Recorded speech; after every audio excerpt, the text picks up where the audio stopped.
같이 한번 오른손을 성경에 올리고 이렇게 같이 한번 고백해 보겠습니다. 나는 예수 믿고 하나님 자녀 되었습니다.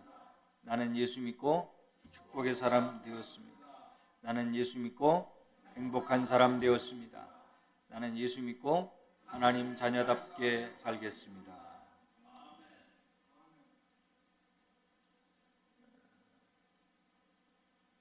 세계에 많은 말들이 있습니다. 말 아시죠? 그런데 그 중에서 아라비아 말들이 세계 최고의 명마라고 합니다. 세계 최고의 명마가 되는 데는 그만한 이유가 있습니다. 최고의 혈통을 만들었기 때문에 세계 최고의 명마가 되었던 것입니다. 이런 전설이 있습니다. 최고의 아라비아 조련사들은 100마리의 명마를 선택해서 훈련한 이후의 말들을 우리에 가두고 며칠 동안 물을 주지 않는다고 합니다. 그리고 며칠 후에 우리에서 풀어주고 물가로 보내게 됩니다. 갈증난 말들이 시냇가로 막 달려갈 때 주인이 어느 순간 피리를 붑니다. 그때 피리 소리를 듣고 돌이킨 말은 100마리 중에 한 4마리 정도 된다고 합니다. 그래서 이 4마리를 교배해서 명마의 족보를 만들어 간다고 합니다. 이렇게 해서 아라비아 최고의 명마가 탄생하게 되고 최고의 명마가 되었던 것입니다. 다시 말해 명마는 잘 뛰는 것이 전부가 아닌 것입니다. 주인의 쓰기에 합당하냐, 주인이 언제든지 부를 때에 그 부름에 응답하느냐, 그것이 바로 최고의 명마가 되는 기준인 것입니다. 한 마리의 말도 명마로 선택을 받으려면 주인의 부름과 주인의 명령에 즉각 또는 절대 순종하는 말이어야 합니다. 그렇다면 하나님의 사람, 하나님의 일꾼으로 쓰임을 받으려면 어떤 사람이어야 하겠습니까? 또한 어떤 과정을 거쳐서 하나님의 사람으로 선택이 되겠습니까? 이미 예루살렘 교회는 말씀드린 대로 하루가 다르게 계속 부흥하고 있습니다. 베드로와 요한에 의한 기적 사건 이후로 예루살렘 교회는 점점 더 부흥의 시기를 맞이하고 있습니다. 오늘도 놀라운 일이 일어나고 있습니다. 본문 1절 말씀을 같이 한번 보실까요? 자, 1절 말씀 한번 봅시다. 자, 같이 한번 읽어봅니다. 시작. 그때의 제자가 더 많아졌는데 헬라파 유대인들이 자기의 과부들이 매일의 구제에 빠짐으로 히브리파 사람을 원망하니. 좀 읽어보니까 뭐 좀 이상하지 않으세요? 뭐가 이상하냐면 이 말씀 중에 제자가 더 많아졌는데 이렇게 말씀해요. 제자가 더 많아졌다. 제자가 많아질 수 있겠죠. 왜냐하면 베드로와 요한에 의한 기적이 일어났으니까. 그런데 또 한 가지는요, 그 이면에 예수님께서 이미 세상에 계시지 않아요. 예수님은 십자가를 지시고 돌아가신 이후에 부활 이후에 부활하시고 세상에 계시지 않고 제자들은 그 부활의 사건을 증거하게 되었습니다. 예수님의 많은 제자들이 예수님의 십자가 부활을 증거하게 되는 그 과정을 통해서 엄청난 핍박을 받게 됩니다. 그러니까 그런 와중에, 어떤 와중에요? 다시 말해 계속 핍박이 계속되는 와중에 사도들과 제자들이, 에어컨 하나 꺼주세요. 사도들과 제자들이 예수님의 부활을 계속 증거하는 와중에 교회가 부흥되고 있다 이거예요. 반면에 사도들과 제자들이 예수님의 부활 사건을 증거하는 이면에는 계속되어지는, 교회에 거듭되어지는 박해, 핍박이 있었다고 하는 것입니다. 그러니까 그런 와중에, 핍박이 계속되는 와중에 교회가 부흥하게 되었고 제자의 수도 더 많아지게 되었다는 것입니다. 이미 말씀드린 대로 베드로와 요한이 안진뱅이를 고쳐주는 그 사건으로 인하여 재판을 받게 되고 최종 재판 판결 때 이런 판결을 받습니다. 도무지 예수 이름으로 말하지도 말고 가르치지도 말라. 이게 최종 판결이에요. 어떠한 경우에도 너희는 예수라고 하는 그 예수의 이름으로 말해서도 안 되고 예수에 관하여서도 가르쳐서도 안 된다. 이런 판결을 받게 되었어요. 그러거나 말거나 뭐 하지 말라든지 안 된다든지 상관없어요. 여전히 제자의 수가 많아졌다는 것은 신기한 일이 아닐 수 없습니다. 그냥 등록 성도가 많아진 게 아니에요. 등록만 할 수 있잖아요. 우리 교회 보면 그죠? 등록은 하고 교회는 안 나와요. 초대교회는 그런 것이 아니었어요. 제자의 수가 많아졌다는 거예요. 제자. 이 제자라고 하는 말은요, 오늘 이 본문에 처음 등장하는 거예요. 신약 성경에 가장 처음으로 등장하는 것이 바로 사도행전 6장입니다. 제자는 어떤 말이냐? 헬라어 마데테스라고 하는 말이에요. 그냥 따르는 게 아니에요. 따르는 사람이 제자인데 그냥 따르는 것이 아니라 목숨 걸고 따르는 사람들입니다. 예수 그리스도를 구세주로 믿고 예수님의 십자가의 죽음과 부활하심을 증거하는 사람, 그런 사람들이 바로 제자입니다. 그래서 교회는 성도들이 너무 많아졌는데 하루아침에 아주 급작스럽게 교회의 수가, 제자의 수가 많아졌다는 거예요. 사람이 많아지면요, 해야 할 일이 많습니다. 우리 교회도 해야 할 일이 좀 많아지면 좋겠어요. 그렇죠? 사람이 많아지면 해야 할 일이 얼마나 많겠어요. 아이들도 많죠. 학생들도 많죠. 젊은이들도 많죠. 노인들도 많죠. 해야 할 일이 참 많습니다. 이렇게 교회가 부흥하게 된 여러 가지 이유가 있을 터인데 그 중에 하나를 들어보면 우리가 5장 42절 말씀, 5장으로 건너가 42절 말씀 볼까요? 이렇게 말씀하죠. 그들이 날마다 성전에 있든지 집에 있든지 무엇이라고요? 예수는 그리스도라고, 예수가 그리스도라고 가르치기와 전도하기를 그치지 않더라. 사도들과 성도들이 날마다 가르치고 날마다 전도하기를 쉬지 않았다는 것입니다. 앞서 말씀드렸지만 성전 미문에 앉았던 안전뱅이를 일으켜 세우는 그 기적 사건으로 재판을 받고 최종 판결 때 너희는 다시는 어떠한 경우라도 예수 이름으로 말하지도 말고 가르쳐서도 안 된다. 이런 판결 받았다고 했잖아요. 아무리 그런다 할지라도, 재판의 결과가 그렇다 할지라도 사도들은 개의치 않았어요. 성도들도 개의치 않았습니다. 그러거나 말거나 계속 예수가 그리스도라고 증거하고 가르치게 되었다는 것입니다. 그러니까 여기서 보면 전도의 가장 중요한 것이 무엇일까요?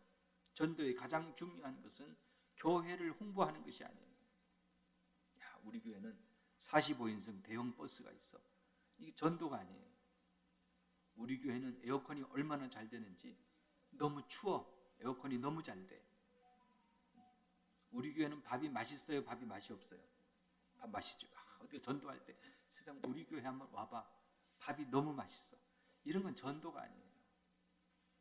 예수님이 나를 위해 죽으시고 십자가에서 죽으시고 3일 만에 부활하셨다. 그 예수를 믿으면 구원받는다. 예수님이 하나님의 아들이시다. 이게 전도예요. 예수 그리스도를 전하는 것이 전도인 것입니다. 다시금 본문 1절로 한번 가볼까요? 1절 말씀 다시 돌아가 보니까 그때의 제자의 수가 더 많아졌는데 어떤 유대인들이요? 헬라파 유대인들이 자기의 과부들이 매일의 구제에 빠짐으로 히브리파 사람을 원망했다 했어요. 사람이 많아지니까 문제가 생기기 시작합니다. 헬라파 유대인들은 어떤 유대인들일까요? 유대인인데 앞에 헬라파라고 하는 이름이 붙었어요. 그러니까 이 사람들은 외국에 살던 유대인들이에요. 히브리파 사람을 원망하더라. 히브리파 사람들은 어떤 사람이에요? 원래부터 처음부터 그냥 이 땅에서 나고 살던 사람, 그냥 원래 이스라엘에 살던 사람을 히브리파 사람이라고 하고 헬라파 유대인들은 외국에 살던 사람, 여기서 태어났지만 외국에 나가 살던가, 처음부터 외국에서 태어났는데 혈통적으로 유대인들, 그런 사람 가르치는 거예요. 헬라파 유대인들은요, 유월절을 보내려고 예루살렘에 왔습니다. 와서 유월절 지키고 유월절 이후에 성령 강림의 역사가 있었어요. 성령의 놀라운 역사를 경험하고 너무 은혜를 받아서 계속하여 이스라엘에 머물게 된 거예요. 우리도 예전에는, 지금은 부흥회 잘 안 하지만 부흥회 하면 며칠 정도 했어요? 장로님 옛날에는요, 일주일 했죠. 일주일 해도 길다고 하지 않아요. 얼마나 은혜가 되는지. 이 헬라파 유대인들도 마찬가지로 유월절 지내고 명절 지내고, 유대인들의 최고의 명절이 유월절이거든요. 명절 지내고 다시금 고향으로 돌아가야지, 자기 살던 곳으로 돌아가야지, 이렇게 하고 생각하고 왔는데, 여행 가듯이 생각하고 왔는데 계속 머물게 되는 거예요. 너무너무 은혜가 되니까 돌아갈 생각을 하지 않는 거예요. 그러니까 한 일주일 정도 있다가 와야지 이렇게 생각하고 왔으니까 그냥 가방 하나 가지고 보따리 하나 가지고 왔는데 계속 머물다 보니까 부족한 것이 한두 가지가 아니에요. 이런 상황에서 헬라파 사람들은 매일매일 하는 사도들의 구제에서 알게 모르게 약간의 소외감을 느끼게 되었다는 거예요. 교인들이 너무 많아지니까 이 교인들에게 밥도 주고 필요를 공급해 주고, 화장품이 없다, 화장품도 주고, 비누가 없다, 비누도 주고, 수건이 없다, 수건도 갖다 주고, 이게 매일매일 이런 일들이 있는 거예요. 그런데 헬라파 유대인들, 오랜만에 고향을 방문했던 이 유대인들이, 흩어져 살던 유대인들이 알게 모르게 약간의 소외감을 느끼게 된 거예요. 누구에 비해서요? 원래 처음부터 이 예루살렘에 살던 유대인들보다 자기들이 조금 소외를 당한다고 생각하게 된 것입니다. 왜 그랬을까요? 헬라파 사람보다는 평소 알고 지내던 히브리파 사람들의 형편을 사도들이 더 잘 알아요. 그죠? 우리도 그럴 거 아니에요. 오늘 우리가 여기 모인 사람들의 형편을 서로가 더 잘 알지. 그죠? 옛날에 대강교회에 나오던 사람들에 관해서는 소식도 잘 모르고 어떻게 사는지 모르는 거예요. 그러니까 매일같이 하는 그 구제 가운데 사도들이 형편을 잘 아니까 어떻습니까? 빵 하나라도 더 주게 되는 거예요. 잘 알잖아요. 이 집은 가난해, 먹을 끼니가 부족해. 이 집은 어때요? 애들이 많아. 애들이 열이나 되는데, 그죠? 애들이 둘, 셋 되는 집보다는 이 집은 빵 하나 더 줘야 될 거 아니에요. 그러다 보니까 자연스럽게 헬라파 유대인들의 마음속에 서운하다고 생각하게 되는 것은 자연스러운 일이에요. 여러분, 교회에서 제일 무서운 게 뭔 줄 아세요? 교회에서 정말 무서운 것은요, 따라합시다. 섭섭병. 한 번 더요. 섭섭병. 서운한 마음 드는 것이요, 정말 위험해요. 아니, 요즘 목사님이 좀 달라졌어. 목사님이 다른 권사들한테는 안 그러는데 나한테는 인사도 안 받고 나한테는 말도 퉁명스럽게 하고, 서운한 마음이 들지 않도록 해야 돼요. 정말 위험해요. 섭섭한 마음이 들면요, 신앙생활이 자꾸만 힘이 빠져요. 마귀는 항상 우리의 마음을 틈타려고 합니다. 그래서 에베소서 4장 27절에 보면 마귀에게 무엇을 주지 말아라? 틈을 주지 말아라 그랬어요. 서운한 마음이 들지 않도록 틈을 주지 말아라. 그러면 이런 문제가 발생하게 되었는데 어떻게 하냐? 어떻게 하면 좋겠어요, 여러분? 누군가 서운하대잖아요. 매일매일 구제는 해야 되는데, 누군가 서운하다고 하면 어떻게 하면 좋아요? 직원을 뽑으면 될까요? 직원을 좀 많이 뽑아가지고 일을 더 많이 하게 하고, 아니면 돈을 좀 더 많이 투자해서 시설을 확충하고 빵도 더 많이 사고 물품을 많이 사면 해결이 될까요? 뭐 그럴 수도 있어요. 근데 오늘 이 예루살렘 교회는 어떻게 해결하느냐? 해결책이 2절 말씀이 있습니다. 자, 2절 말씀 봅시다. 2절에 보니까 12사도가 모든 제자를 불러 이르되, 우리가 하나님의 말씀을 제쳐놓고 무엇을요? 접대를 일삼는 것이 마땅해요? 마땅하지 않아요? 마땅하지 않다. 이게 1차적인 해결책입니다. 첫째로는 사도들이 하는 일을 중단하는 거예요. 이 헬라파 사람들이 서운한 마음이 든다고 하는 거예요. 그래서 사도들이 그동안 하던 일을 중단하게 되는 거예요. 그 사람들의 마음을 섭섭하지 않게 하려면 우리가 말씀을 제쳐놓고 무엇을 더 접대하는 일을 접대하는 그 일을 우선하는 것이 이 사람들의 마음을 서운하게 했구나. 그래서 우리가 그 일을 중단하는 것이 좋겠다. 이렇게 결정하게 됩니다. 접대하는 일이 우리에게 적합하지 않다, 마땅하지 않다. 그러면 좀 더 구체적으로 접대하는 일이 뭘까요? 똑같아요. 예루살렘 교회나 우리나 똑같습니다. 예배하고 나면, 그죠? 예배하고 나면 뭐 해야 돼요? 밥 먹어야 되잖아요. 그러니까 이 예루살렘 교회는 지금 갑자기 막 하루가 다르게 계속 교회는 부흥해서 대략 이 학자들에 의하면 2만 명 이상 됐다. 2만 명, 2만 5천 명까지 됐다는 거예요. 상상해 보세요. 우리가 2만 명 교인이라고 하면요, 2천 명 교인이라고 해도 엄청난데 2만 명 이상 되는 교인이니까 이렇게 많은 가운데 제자들도 있지만 사도들이 고작 몇 명이냐? 사도들이 몇이에요? 12사도 전부잖아요. 12사도들이 밥상 차리는 일을 하는 거예요. 예배 마치고 나서 설교하고 내려가서 얼른 밥상 차리고 그 일을 하다 보니까 손이 부족하게 된 거죠.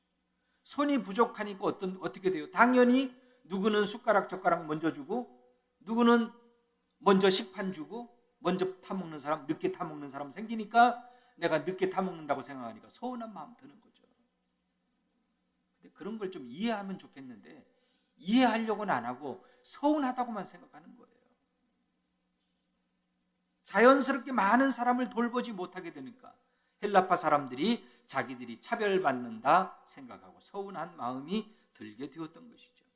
그 사도들이 생각할 때 우리가 설교하는 일, 신방하는 일, 이런 것이 주된 일인데 이런 거를 제쳐놓고 접대하는 일, 식당에서 봉사하는 그 일을 하는 것이 옳지 않구나, 마땅하지 않구나, 이렇게 깨닫게 되었어요. 그런데 한 가지 우리가 여기서 오해하면 안 되는 것이요, 접대하는 일이, 밥상을 차리고 봉사하는 그 일이 중요하지 않기 때문에, 혹은 별 볼 일 없어서 사도들이 그만두려고 하는구나, 이렇게 생각하시면 안 돼요. 그건 아니에요. 자칫 오해할 수 있는데 사도들이 이 일을 중단한다면 사도들이 그 일을 하지 않는다 할지라도 누군가는 해야 되잖아요. 누군가 해야 밥을 먹을 거 아니에요, 우리도. 누군가 밥을 하고 상을 차려야 우리도 밥을 먹죠. 예루살렘 교회나 우리나 다를 바가 없습니다. 첫 번째로는 우리가 그 일을 중단하는 게 좋겠다. 우리가 하는 것이 마땅하지 않다고 판단했어요. 두 번째 해결책을 냅니다. 3절과 4절 말씀 봅시다. 3절 4절을 보니까 이렇게 말씀하죠. 같이 읽어봅시다. 시작. 형제들아, 성령과 지혜가 충만하여 칭찬받는 사람 7을 택하라. 우리가 이 일을 그들에게 맡기고 우리는 오로지 기도하는 일과 말씀 사역에 힘쓰리라. 너희 가운데서 성령과 지혜가 충만한 사람 몇 사람이요? 몇 사람이요? 7사람, 7명을 뽑으라 그랬어요. 7명. 어떤 사람을 뽑느냐? 막연하게 7명 뽑는 것이 아니라 기준을 제시해 줬어요. 따라합시다. 성령과 지혜가 충만하고 칭찬받는 사람. 어떤 사람이요? 성령과 지혜가 충만하고 뭐 하는 사람이요? 칭찬받는 사람. 잘해. 진짜 벌써 권사 됐어야 돼. 벌써. 아유 참. 너무 늦었어. 칭찬받는 사람. 우리가 한 가지 생각해 볼 것은 7명이 어떻게 세워지느냐? 어떻게 세워져요? 선출이에요. 선출. 너희 중에 성령과 지혜가 충만하고 칭찬받는 사람 7명을 너희가 뽑으라고 했어요. 선출하라는 거예요. 선출하는 것이, 투표하여 뽑는 것이 가장 이상적이고 합리적인 방법이라는 것입니다.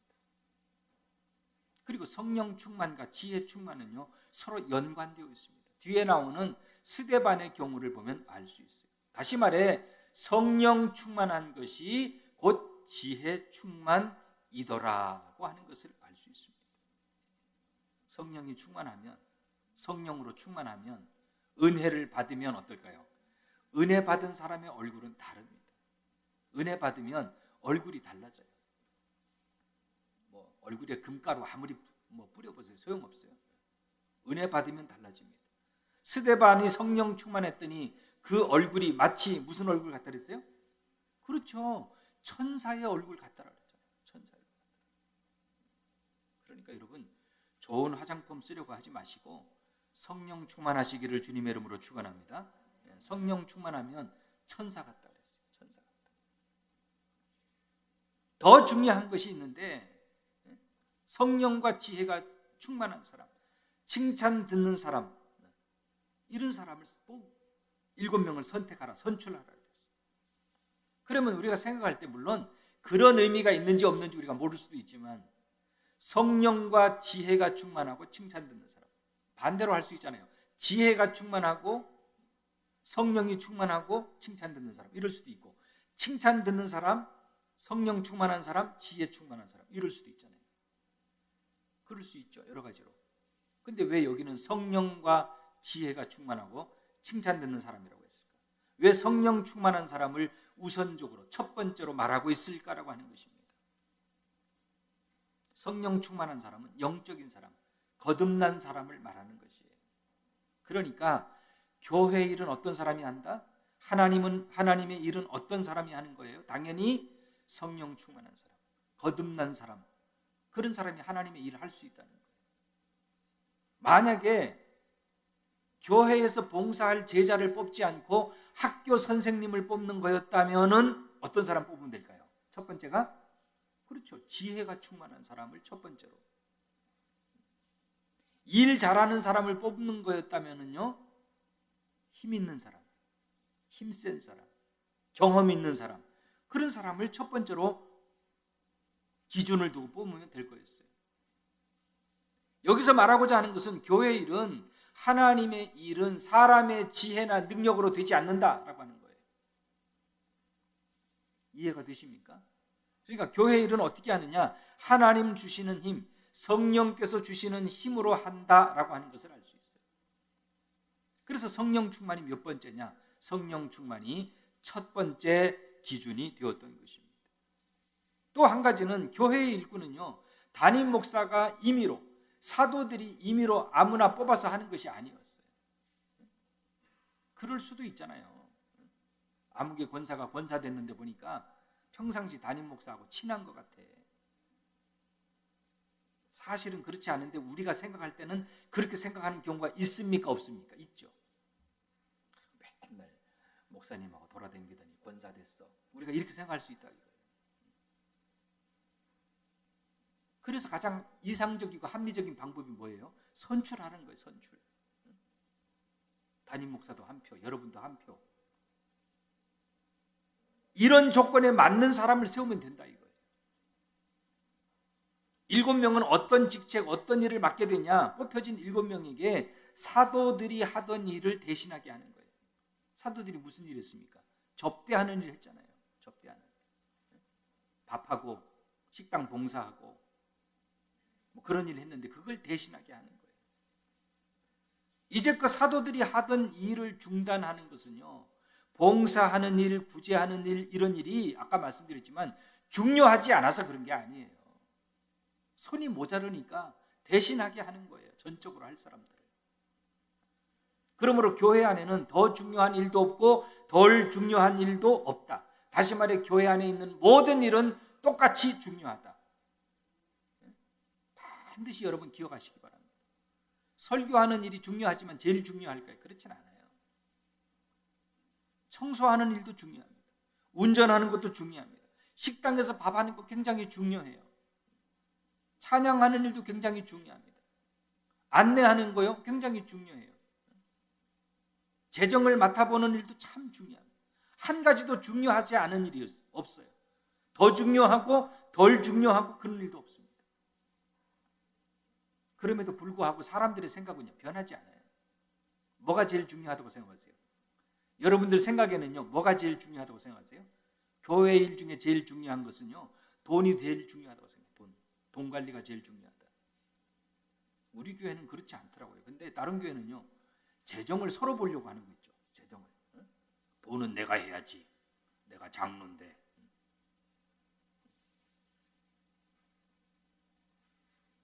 왜 돈이 제일 중요하다고 생각하는지 모르겠어요. 물론 뭐 필요하고 하니까 중요하겠지만 돈이 제일 중요하다고 생각하지 마세요. 그럼 세상의 기준하고 우리하고 뭐가 다릅니까? 똑같은 거죠. 세상 사람도 돈이 제일 중요하다고 생각하는데 교회 안에서도 돈이 제일 중요하다. 이렇게 생각하면 안 되잖아요.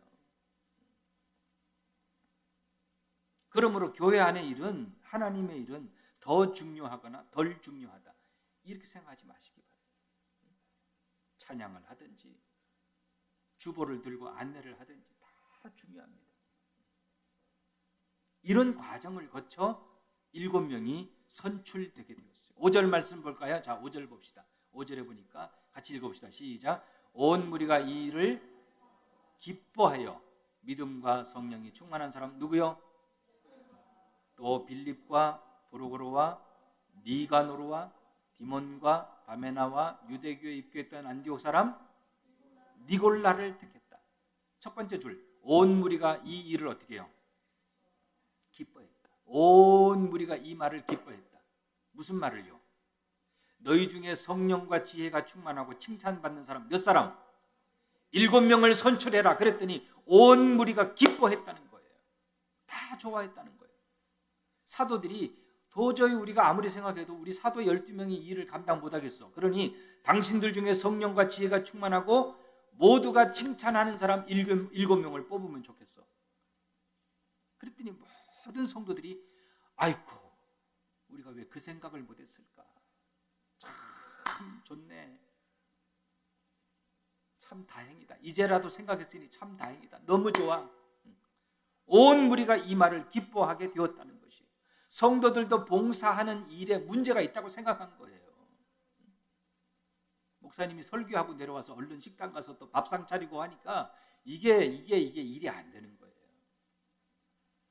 그래서 어떻게든 해결해야 되는데 너무너무 잘 됐다.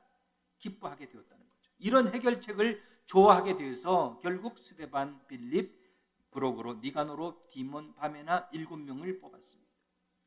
우리가 쉽게 알 수는 없지만 이 7명은요, 7명의 이름은 예루살렘 교회니까 히브리 사람들이잖아요. 근데 7명의 이름은 스데반, 빌립 이런 이름이 히브리식 이름이 아니에요.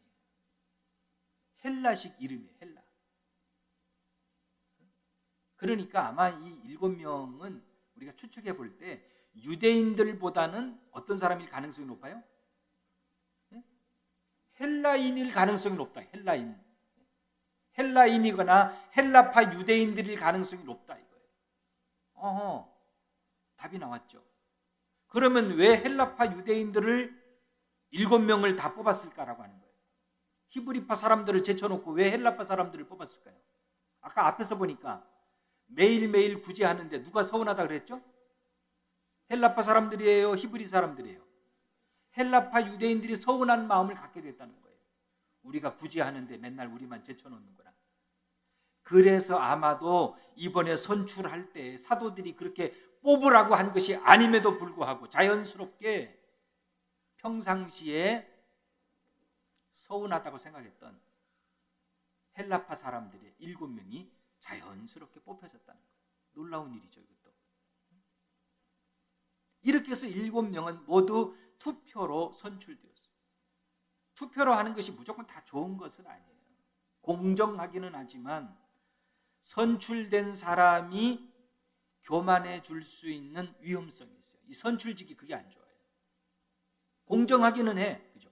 대통령, 국회의원, 우리 지역구, 구의원, 시의원 다 이거 투표로 뽑잖아요. 공정하죠. 공정한데 어떤 단점이 있느냐? 교만해진다 이거예요. 우리 지역에도 국회의원이 있고 구의원들이 있잖아요. 선거하기 전에는요 정말 세상 그렇게 겸손할 수가 없어. 보면 코가 땅에 닿도록 인사하고 어떻게 그렇게 나긋나긋한지. 선출되고 나면 달라져요. 뻣뻣해지고 말투도 달라지고 교만해지게 된다. 세상의 직만 그럴까요? 그렇지 않아요. 목사도 마찬가지예요. 전도사 됐다가 목사 될 때는요, 참 겸손하고 정말 겸손한 목사 될 것 같은데 시간 지나면 교만한 목사 되는 거예요. 장로님 안 그럴 것 같아요? 권사님들 안 그럴 것 같아요? 나 권사 되면 나는 암흑의 권사처럼 안 될 거예요. 나는 정말 겸손한 권사 될 거예요. 목소리가 제일 커 지금.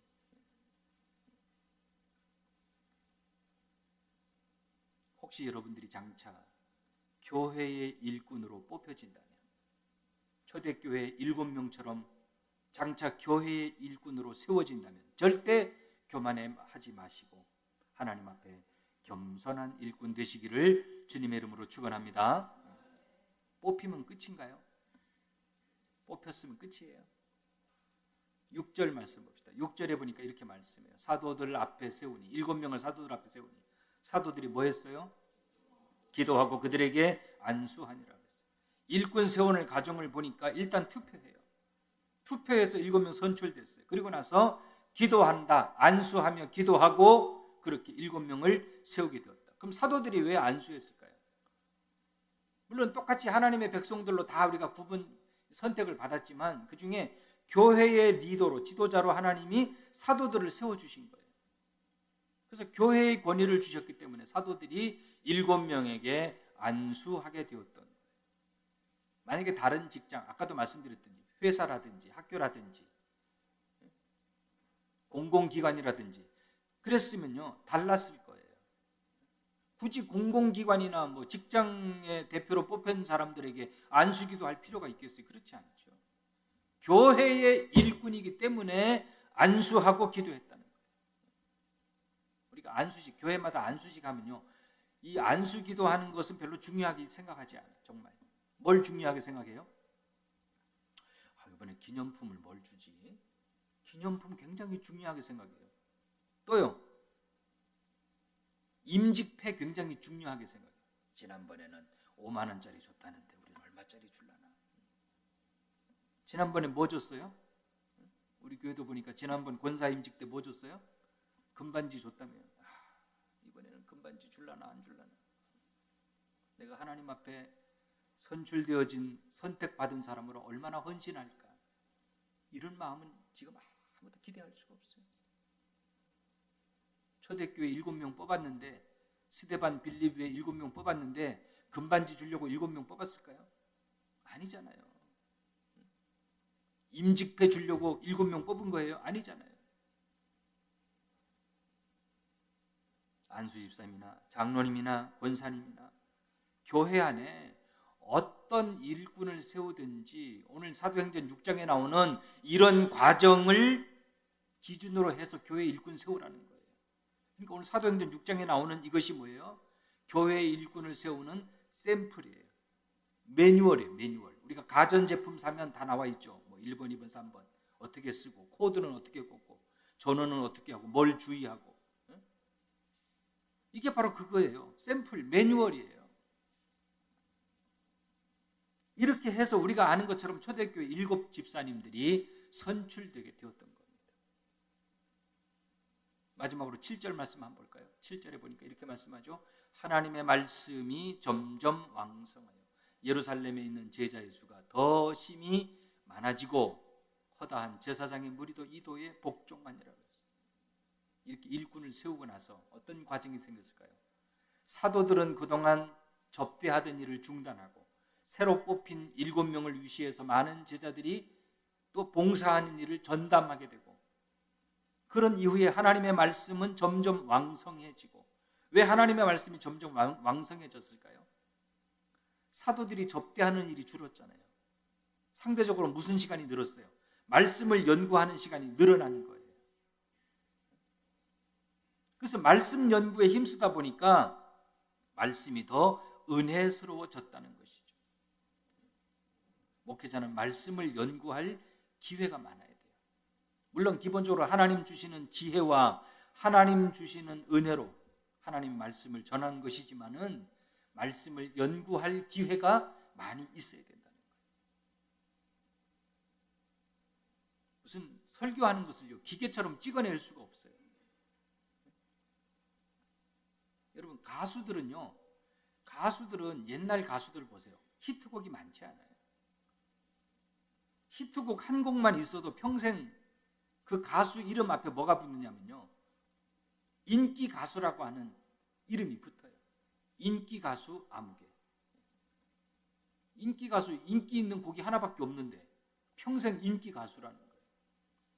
한 곡만 히트해도 평생을 인기 가수로 살지만, 목사는 52주 동안 이 52주를 다 여러분들이 생각할 때 오늘은 좀 은혜가 되네 이렇게 생각하는 것이 52주 계속 그럴 수 없다는 거예요. 그렇잖아요.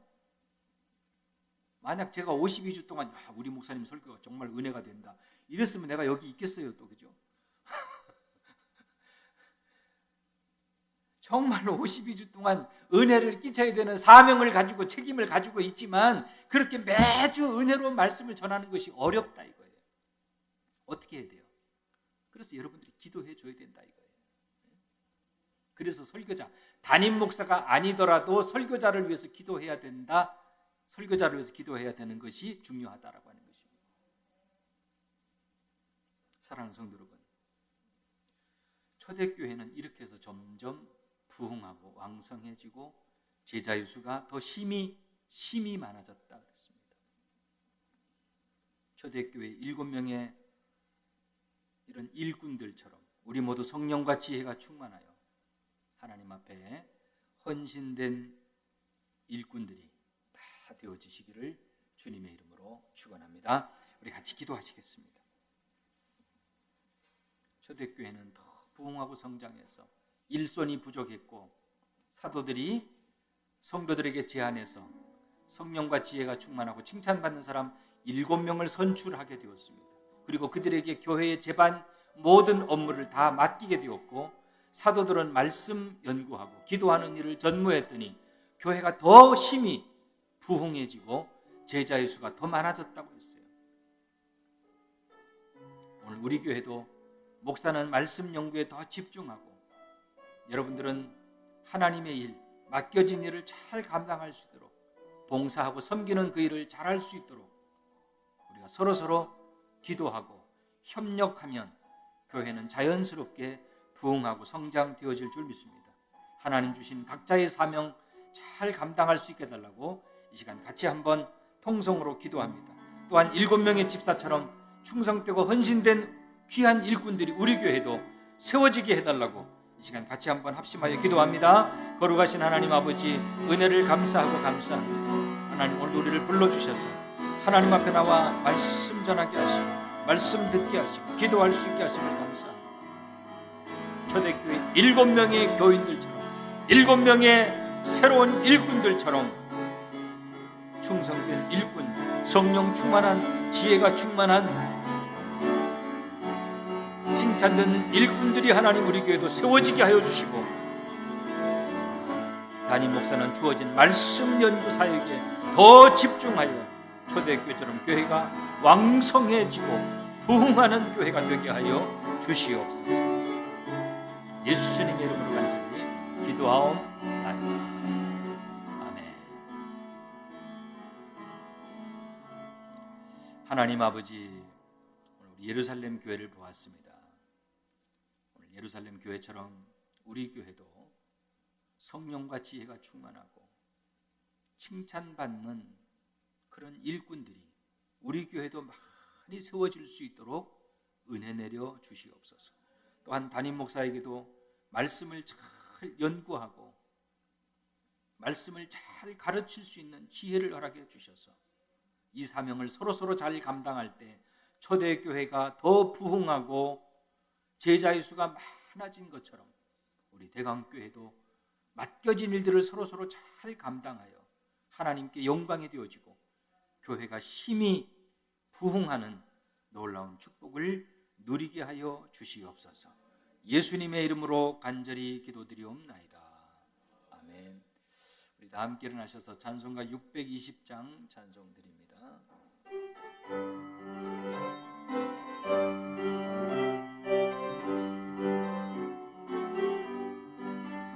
여기에 모인 우리 사랑받는 주의 자녀라.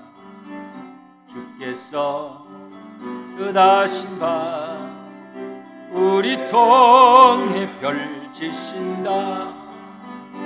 고통과 슬픔 중에 더욱 주님 의지하오니 어려움 이겨내고 주님도 찬양하라.